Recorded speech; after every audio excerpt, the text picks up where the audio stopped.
अरे रानात निघालो होतो गावात कापायला. मग ती वाटणी आपल्या तू रडत होता म्हणून साठी म्हणलं दमनी आणती 2 डाळ म्हणून तिथनं नेला उपटून माळाला. तिथं ठेवला उपणी खाली. रसमाला आला म्हणला हरभरा कोणी उपटून आणला तर म्हणलं आम्हीच आणला का म्हणलं मी पोर रडत होत म्हणून म्हणलं त्याला आपलं खायला साठी आणला. म्हणला घालायला म्हणला आणला संध्याकाळी हापिसातच बोलावतो म्हणलं बोलवा. मग आला घरी अण्णांच्याकडे आला.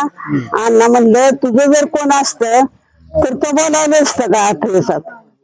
सोसायटी आली होती काढायला.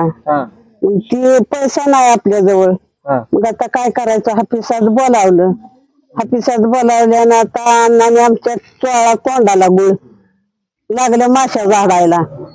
म्हणजे गुळ चोळला की अंगाला माशी करतात. हो मग माश्या चिकटायला लागल्यावर मग ती लोक म्हणली ही काय येडा माणूस आणलाय का इथं जा घरी जा घरी.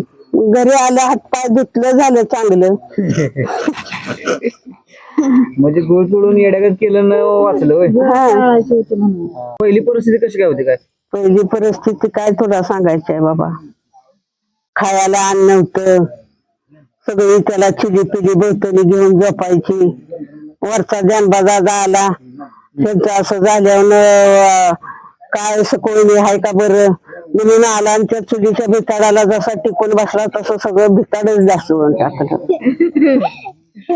आता झोपायचं कुठं. त्या नानीचा नातू ती बी आमच्या झोपायचा आणि रातचं चावाळ खिडकीत तोंड घालून वरारतोय तेवढ्यादा.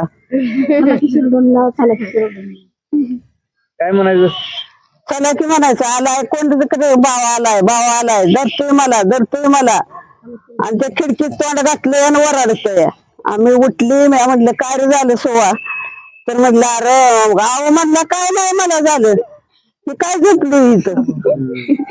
घातलंय खिडकीत तोंड तर घातलंय खिडकीत.